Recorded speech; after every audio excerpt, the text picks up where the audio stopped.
This conference will now be recorded.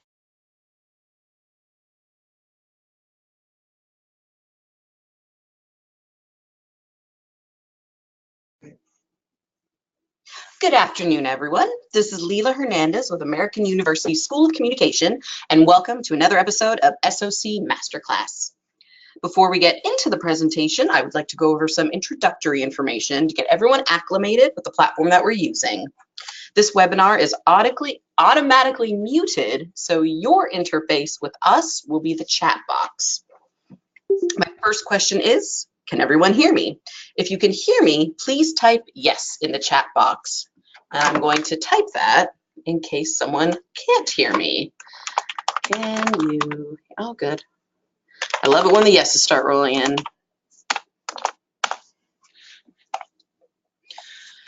That's good. Good, good, good. I will take that. No no's so far. Nice. All right, so feel free to type your questions there throughout the presentation, and we'll answer them during the Q&A session at the end. Again, my name is Leila, and not only do I work in the School of Communication, or SOC for short, but I am also an alum. I received my master's degree from SOC in 2010, so I'm happy to speak to you both as a staff member and as a proud alum. Today, I am honored to be joined by SOC journalism professor Terry Bryant. He is the Associate Division Director for Journalism and a senior professional lecturer in SOC. And this semester, he is teaching backpack video journalism and advanced TV video production. So during today's webinar, Terry will give a presentation on how to be a backpack video journalist. I will then ask him a few follow-up questions about what he presented, possibly ask him about his career path, what brought him to teach at AU now, and you, the participants, are welcome to ask your questions as well. So without further ado, I'm going to turn things over to Professor Terry Bryant. He has a very special presentation for us. Thank you, Leila. Thank you for being here. And we can even literally change seats if you want. There's the microphone. Okay, I'm good here. You're good. Okay. I'll grab the mouse. The mouse. Though. But yeah, so and I'm basically gonna. We don't have a lot of time. It was about 10 or 15 minutes. 15 minutes. Okay, yeah. So not a lot to get too deep today. However, I'm going to talk about some of the basics of shooting quality video and why it matters. And the first thing is when you have to remember who in the heck's watching this video, and they generally it's somebody that wants to be taken to wherever this is. So as a journalist, you cannot craft this into how you want to tell the story. You have to do it in a way that makes sense to the people that were there. If when you finish shooting this video, and editing this video, and producing this video, and putting it out for publication, if you can say to yourself, hey, this is an honest representation of what it was like when I was there, and when somebody sees it, they're going to get a good feel for like, hey, I feel like I was there. So that's the one of the first things that you want to look out for. So with that said, I'm going to show you a couple of quick shots. We have this shot here. Oh, you're not found. Okay. Anyway, I'm going to get into. I'm just going to tell you what these are. That doesn't look like the media loaded here, but that's okay because we don't have a lot of time for this anyway. This first shot was going to be a zoom shot where the camera nicely zooms into this person. The second one is a pan. The camera pans from one person to another. These cameras we use really good cameras. They're high quality cameras, and they do a really good job. And then the last one, the shot was going to be a tilt, and that's where the camera tilts either up or down. Okay, zoom, pan, tilt. And I like to show these because right after I show them, I tell the students, don't zoom, don't pan, don't tilt. But I feel like that's what you learn in video 101. But you do learn that. However, we want to replicate what the human eye sees. The human eye doesn't zoom, it doesn't pan, and it doesn't tilt. You could make the case that, yeah, it does pan a little bit, but that's a little bit different. That's called following the action. If we were to, let's just say, go to a bar and we see somebody that interests us, yeah, we're going to follow that person as they walk across. That's where the camera follows an object that's moving. Generally, it's a person walking, running, whatever. A whole lot different than just a pan of a static image. We don't do that. If we were looking at one side of the room and we want to look at the other, we don't pan the room to do that. We just look from one to the other. If we're looking at a wide shot of something, we want to look close, we just look close. We don't zoom into it. Another problem with the zoom is it's really hard to control the speed for what the viewer, how they interpret this information. And almost always you err on being too slow. When someone sees a zoom happening in a video, they think to themselves, okay, I get it already. You're going to zoom into that flower or whatever. And you might think, okay, I see this a lot. You do, especially in movies. Almost every movie starts with a slow zoom in or slow zoom out, or a pan across water or land or something. That's a little different than what we're doing. We're telling a journalistic story. We're not, when you go to a movie, you bought into what the director has to tell you, so you're okay with that. We want to try to represent what's really out there. So with that said, that leaves us with just a few basic shots. The first one is the wide shot. It's also called the establishing shot. This is the one that establishes the scene. If we don't have a wide shot somewhere close to the beginning of this video, the mind automatically asks, well, what is this like? I see 3 people, but I can kind of see the edge of another person. How many people are in this room or in this area? So with that said, you want to make sure that you have this wide shot so people get a good feel for what that scene looks like. It also creates depth. When you see a stop sign in the foreground and a building in the background, you're not thinking to yourself, whoa, that stop sign's 2 stories tall. No, you're thinking, okay, that's how far back that building is, and it does a really good job of creating depth. And then the other thing is, it needs to be simple.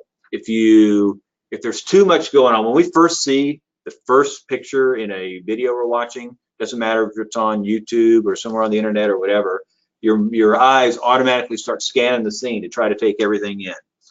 Here's an example of a wide shot that's probably a little too busy. You start going around, do I read the signs? Do I look at the people's faces? Do I do that? It's this was the Women's March a year ago or 2 years ago now, and that's a great shot. Yeah. It's just probably not a good shot to start with. I'm going to show you one with even more people in it. There's the Women's March, but that's a whole lot more simple. We can take that one in. Whoa, that's what it looks like, and then maybe go to something like that. You have this, you have the Capitol in the background, some women in the foreground. There is one sign that sticks out: "Rise up, woman." No mud, no lotus. That's okay, but it's still a more simple shot, and then we can get into the other shots. Next one, medium shot. And this is also called the bread and butter shot or the subject shot. Most of what we see in life is really made up of medium shots. We look at things in medium shots. If we want to look in more detail, we look in close-ups. If we want to look in less detail, we in a broader picture, we go to a wider shot. This is how we just look at the world. I'm not talking about video. I'm talking about how we just absorb information with our eyes. The medium shot starts to add more detail, and we want it to be a slightly different angle than the wide shot. And the reason for that is when you go to the start to edit the video, it's if you have a wide shot followed by a medium shot, sometimes it looks like the camera just jumps in. And as I tell my students, that's lazy. You could have moved the camera a little bit. It changes that angle just enough to make sure that it looks like, hey, this is more aesthetically pleasing than not doing that. Here's a really good medium shot. You go, that woman there has a lot of energy in her face, and that's a really good one. We can see a lot of people around her, so still, hey, this is that big crowd. However, now we're focused in, and we have more detail. We can get some real expression out of this person's face that we couldn't get out of that out of the wider shot. So that leaves us with our third basic shot, and that is the close-up. The close-up starts to give intimate details. Whoops, it didn't load exactly right. That's okay. It's also called the head shot, or sometimes the head and shoulder shot. And the reason they call it the head and shoulder shot is because it gives you a reference for framing the video. When you frame this shot, you want to, and you're shooting a person, that is, you want to shoot at their shoulders when you frame them for a close-up. And the reason being is, generally in journalistic storytelling, when we have an interview with somebody, we are probably going to have their name at the bottom of the screen, called a lower third. You never want that name to go over their mouth if they're talking. So that if you frame them at the shoulders, that gives you room to put that name at the bottom of the screen and on there. The close-up also has little depth and lots of detail, but that's okay. We don't need depth in a close-up shot. We pretty much know what it is.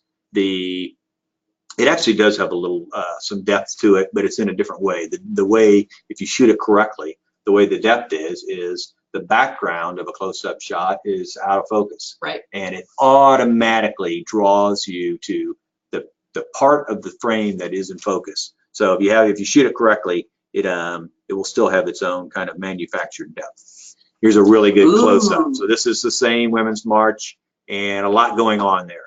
We got a person who's has their hat on that they made and resist on the side of their face, and it's a really good close-up. We see this, like, whoa, we're probably going to use words to also talk about this, but you don't need a lot. That one does tell the story, so it's a good example of going wide shot, medium shot, and then a close-up. Oops, sorry, a couple other things. The action reaction shots. And sorry, that's okay. Yeah, this is I did this on a Mac and it's showing on a PC. I should have checked it. My bad. Action, this is a way to kind of show somebody doing something and then show the person's perspective as if the people that are looking at this person, what they would see and what this person would see when they're looking at them. An example being let's just use a popular story that my students do here in DC is food trucks. So we have this shot of somebody going up to the food truck to order.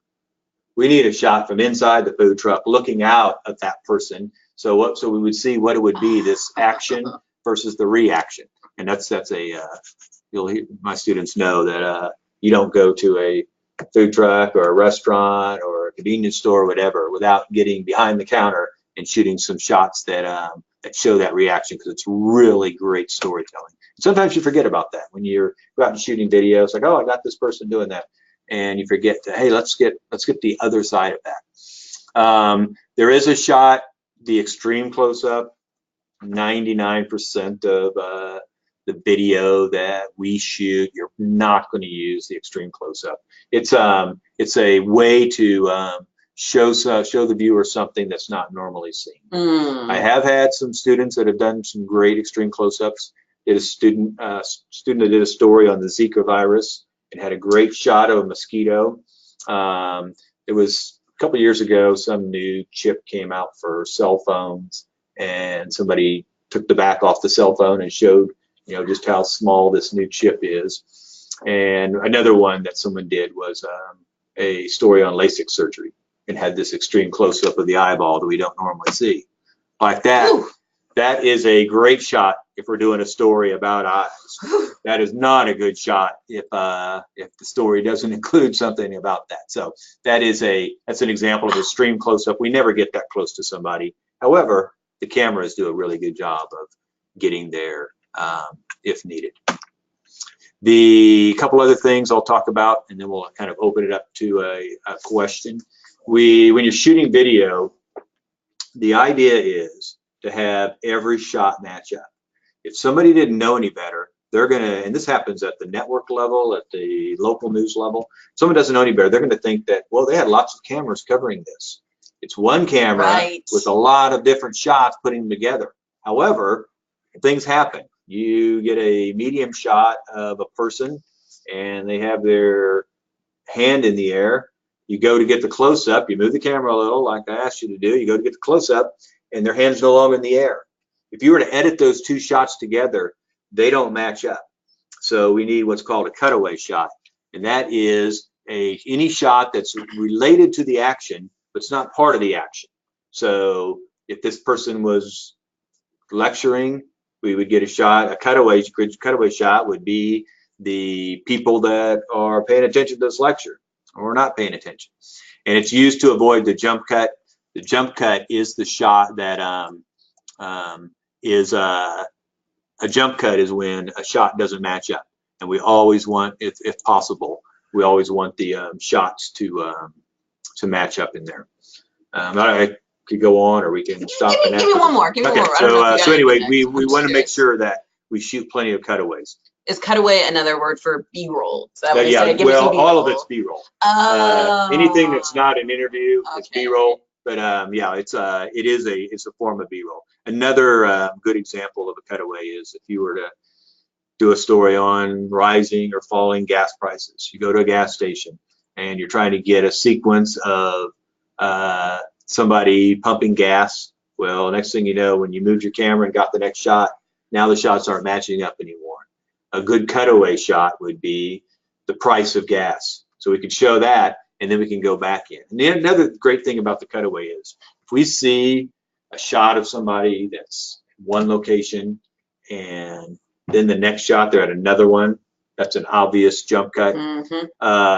If you use a cutaway in between, we're okay with that person, even if the cutaway was 2 seconds long and there's no way they could have got from location 1 to location 2 in those 2 seconds. It's okay if we have a cutaway. The mind will figure that out and go with it there. So I have a question. If someone was in your backpack video journalism class, is each one of these kinds of shots its own like topic of class, or is the basic shots like one class? The basic shots would be one class. This would go on a little bit more, and there would be I showed some examples here in the PowerPoint.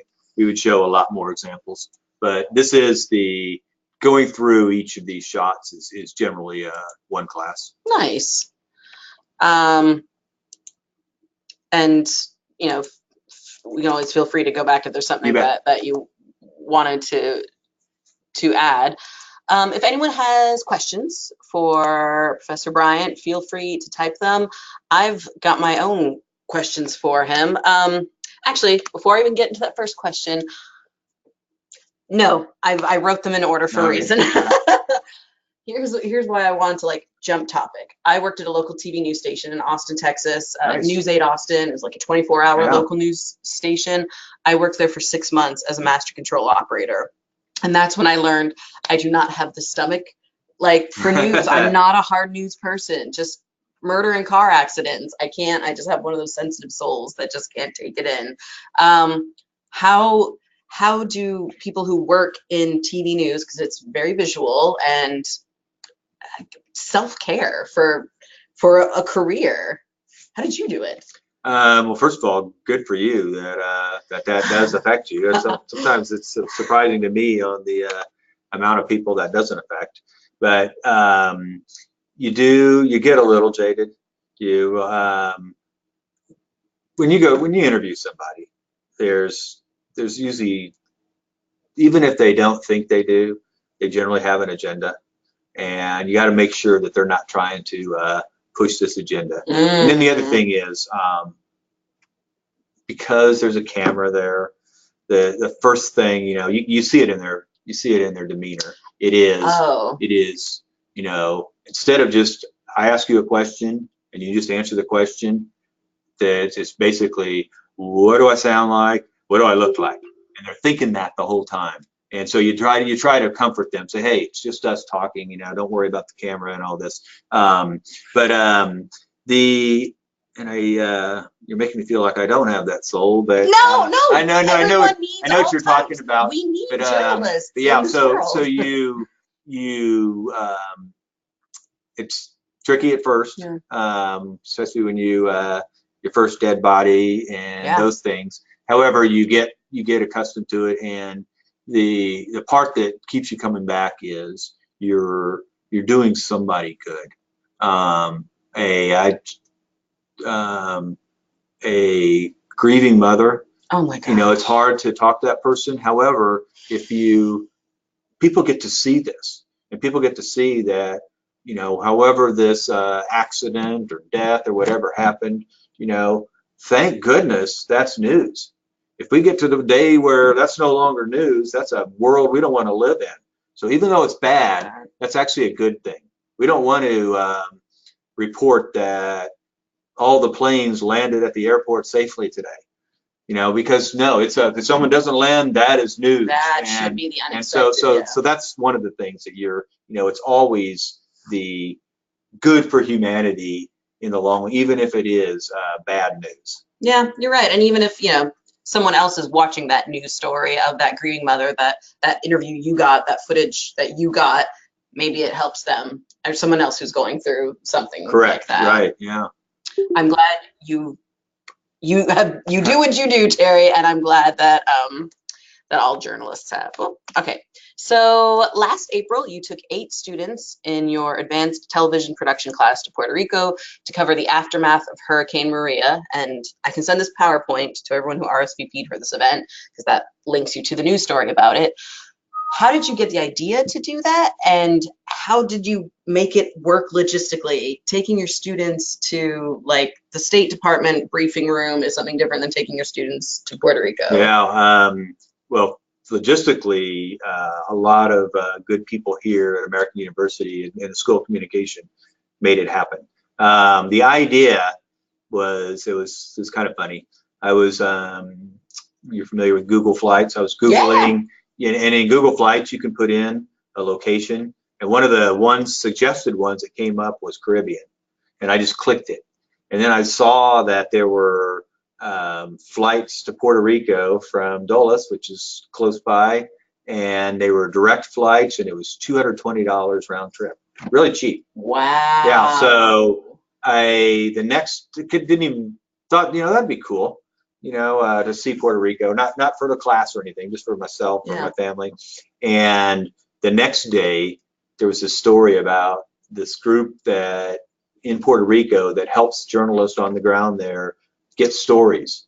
I was like, anyway, so then the following day I have class and I was talking to the students and telling them, and it was, I would like to say it was my idea, but it was their idea. They said, let's go. And I said, you know, oh, that'd be fun, but no. And they said, no, let's go. And so I said, okay, I can do this. I can look into it for you. And I looked into it thinking that I would hear, yeah, that is a good idea, but not logistically possible. Right. But I didn't. I heard, well, let's see if we can make this happen.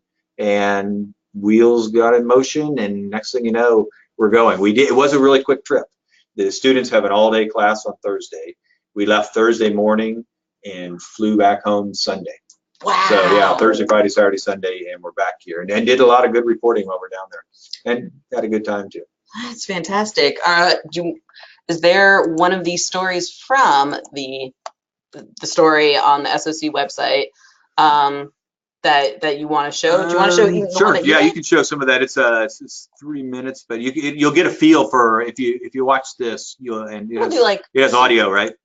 Yeah. Yeah, you'll get a feel for what the students got out of it. It's the highest point of my college career at American University. Oh, sorry, that was my fault.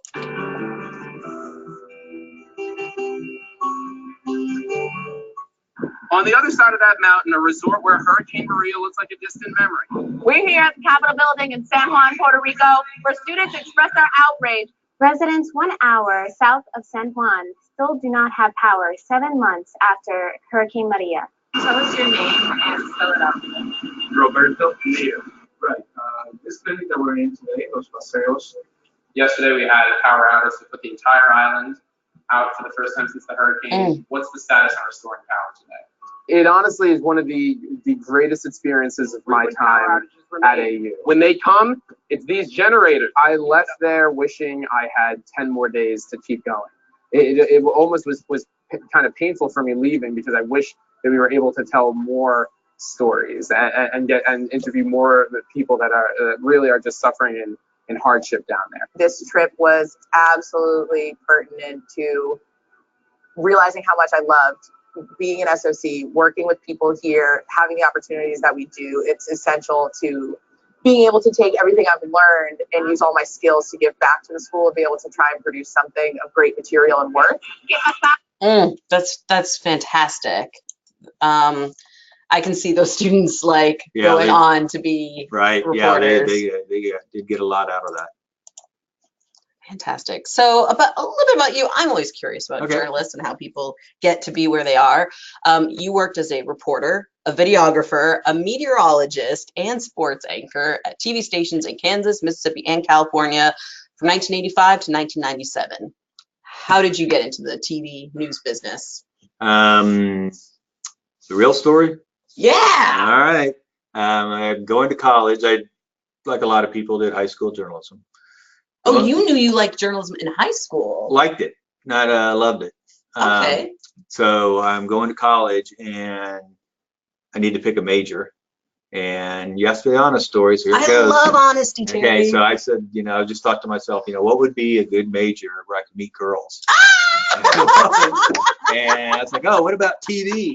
That'll work. And it actually did work. But so that's how I got into it. And then obviously in college, fell in love with it and really liked the journalistic side of it and the reporting side of it. And you went straight from college to your first TV job? I did. Yeah, actually, I left college a month early because I got a job in Mississippi. So, and I was taking 3 classes my final semester, and my professors were okay with me finishing up remotely. Wow. Those different jobs. Okay, reporter, videographer. I could see that as being the same job with the same training. Meteorologist. All right, there's a theme here. So I'm in college. We had to take 3 science classes from the same discipline. Yeah. So I chose meteorology. Because you knew how it could fit into the TV. No, you would think so. There was a pretty girl. Just because I just picked a science. I kind of liked it. Meteorology was cool. I wasn't one of those children who looked at the clouds and thought I'll be a meteorologist, that kind of thing. So I have 3 classes in meteorology. This girl asked me to take a class with her, and that was now my 4th class. And I found out if I took a couple more, I could have a major in it. So I just did that too, and was a meteorologist for the first 4.5, 5 years that I was in television. Oh, that's how you started, yeah, as a meteorologist. Right. Okay. Yeah. And then transitioned to a reporter, and then into the last 2.5 years I was in television. I was a sportscaster, weekend sports. I know a lot of people whose dream is to be a sportscaster. Was that where you were hoping you'd every ultimately third end male. up? Yeah. Didn't no, that one I kind of fell into. I was working at this station at a TV station in Fresno, California, and a opening came up for the weekend sports anchor, and I applied for it and auditioned and got it. So that's how I got into that. Fantastic. All right, I'm going to see if I'm missing any questions from anyone. Feel free to, okay. If you do have any questions for Professor Bryant about his class, about anything else, feel free to type it. I've always got a million questions. And you can also email me, and I'd be happy to Thank get in touch with you. Yeah. Okay. Thank you. I'll share with people your email address. Before coming to AU, you previously taught at the University of Kansas and Mississippi State University. How did you transition to academia? How did you find out that you love teaching? Another stumbled into it. Stumbled into it. I love. So I go back to. I wanted to get my master's degree, so I go to the University of Kansas, actually, where I actually had my undergrad from there too, and I'm getting my master's in education. While there, I have a family. I've got a full-time job at the journalism school there, running their video lab. I was there, I think, a year, maybe not even quite a year, and was asked, would you like to teach a class? And I said, no, I don't know how to teach. And I said, oh, sure, you can do it. So anyway, I taught a class. It was successful. The next semester, taught a second one. And then that's, this is great. I just love teaching, and kind of just stumbled into it. And next thing you know, I'm teaching full time and abandoned my other pursuits that I was going for with my master's to teach journalism, but never had a plan to teach. It just kind of got asked to teach, and turned out I really liked it. I love that because I think all of the answers you've given me today are so honest. Like, very few people know exactly when people say, "What's your 5-year plan? What's your 10-year plan?" Never had it. You know what? There's never a good plan. There's the best laid plans. It's like, well, I know what I like now. I know what I'm excited about now. I know what I want to go towards now. So I love that, Terry. I think more people need to hear your story. Somebody smarter than me once said, the only thing certain in life is change. Mm-hmm. All right, my final question for you. What advice do you have for someone who wants to follow your footsteps and work in the TV news industry, Well, I guess if you're local doing or it national? the way I did, don't worry about it too much. But get a solid writing background, and with that said, if you have a solid writing background, that it doesn't matter what you do. Every occupation values somebody that can succinctly tell a story. And if you're really good at writing for broadcast, when you deliver that, it doesn't sound like you're writing. It sounds like you're just telling somebody a story. And so it doesn't matter if you put your energy into being a good writer. If you had a path like mine where you wind up doing things you didn't even know you would do, it's going to serve you well. It doesn't matter what you do. But and then you also have to have a passion for journalism and for broadcasting. Yeah. And you may it has to be a true passion. If you don't, you're going to get beat out by people that do have that passion. Because it's not a 9-to-5 job. Right. It's people not... are looking for go-getters, and when it comes time to the interview process, they're looking for people that are passionate about it. That's fantastic. Aishina asked a question that may be a little too technical for us to answer. Is anyone at AU working with 360 video and VR? And yes, they are.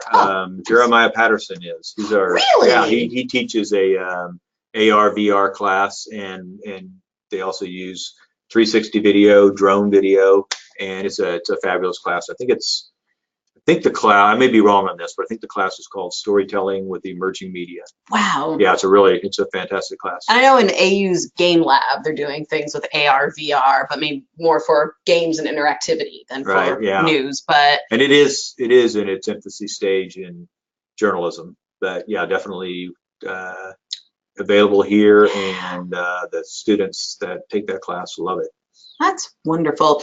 Aishina, thank you for your question. Thank you for all the participants who joined us today. Terry, I could talk to you forever about journalism. We'll go get a beer and talk more. I would like that. And thank you to everyone who participated today. I'll be happy to share my PowerPoint. And also on this PowerPoint is the link to Professor Bryant's AU website. So there you go. There's his email address as well. So thank you for joining me today. Thank you. All right, everyone. I hope you have a great day and a great weekend. Bye. Let's stop the recording.